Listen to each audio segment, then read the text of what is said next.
Сыктывкаре сегодня демонтировали скейт-площадку в Кировском парке, излюбленное место молодежи. Разговоров о ней за последние полгода было много. Столько же было и претензий к поставщику от администрации города. Постоянные проверки и экспертиза, исправление недостатков. Итог – полный демонтаж. Подробнее расскажет Дарья Вологжанина. Неспокойно сегодня на скейт-площадке в Кировском парке Сыктывкара. Начался ее демонтаж. Эту площадку поистине можно назвать многострадальной. Ее очень долго ждали, потом ругали, потом хвалили, а теперь и вовсе решили избавиться. Установили совсем недавно, в декабре 2020 года. Скейтеры успели покататься на ней от силы 2 месяца. И то незаконно. Борьба за площадку сегодня не на жизнь, а на смерть. Как говорит представитель поставщика, письмо о демонтаже они получили всего день назад. На просьбу перенести сроки получили отказ. Демонтаж планировался на 9 утра, но начался раньше, когда на площадке не было еще ни поставщиков, ни представителей Федерации скейтбординга. Когда они подъехали, часть фигур уже была погружена. Уведомление о демонтаже нам прислали за один день до его начала.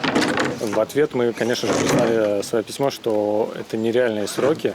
И согласно действующему законодательству нужно рассчитывать разумные сроки для совершения тех или иных действий. То есть в таком случае мы предложили им самостоятельно все это демонтировать, срок до 23 июня, потому что для демонтажа фигур необходимо, чтобы это делали специалисты. То есть нельзя, чтобы люди просто брали, все это выкручивали, кое-как грузили кранами и увозили. Это оборудование, оно должно полностью разбираться. Извините, сейчас машина пытается поехать, я должен нас ее остановить. Фигуры со скейт-площадки должны отвезти на штрафстоянку. Демонтаж, перевозка, пребывание оборудования на стоянке – это дополнительные затраты для поставщика. Это воровство. Именно так его представитель отзывается о процессе демонтажа и вывозе скейт-фигур.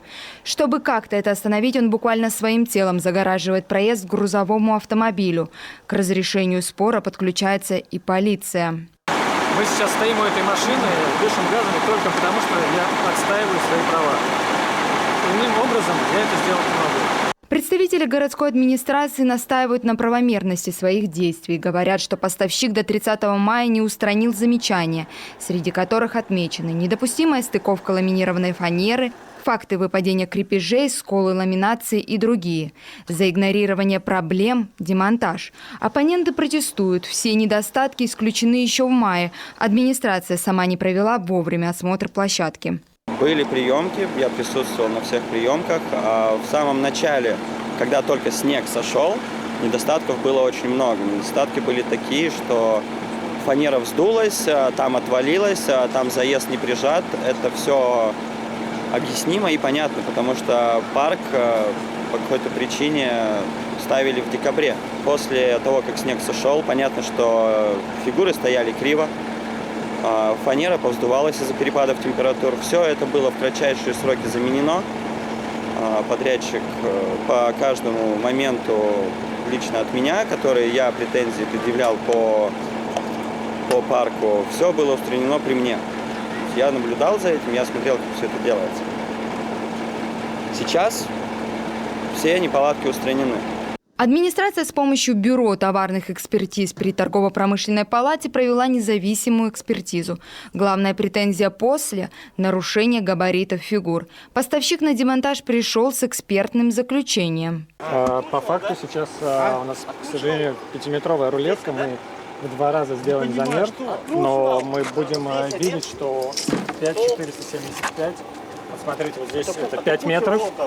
Я держу вот пальцем, да, допустим, небольшой погрешность сантиметр. И сейчас от этой точки домерим до конца фигуры. И мы увидим, что это 6 метров 600 миллиметров. Ровно соответствует техническому заданию.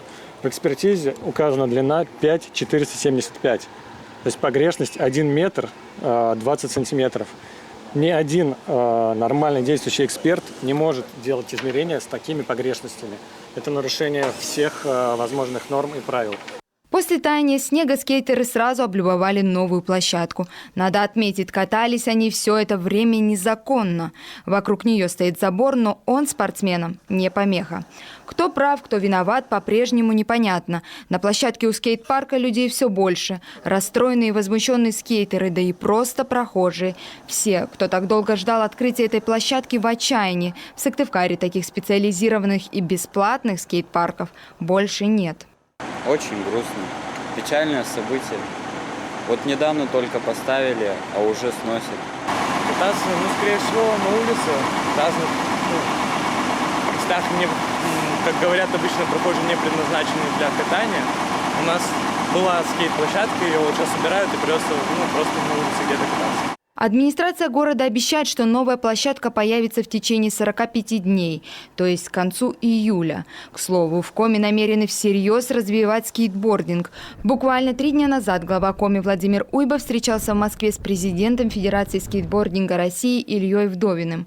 Они договорились, что между республикой и федерацией будет подписано соглашение о развитии профессионального и массового скейтбординга в регионе. Организация окажет Министерству спорта Коми поддержку в строительстве скейт-парков и площадок. Дарья Вологжанина, Дмитрий Ведерников, телеканал Юрган.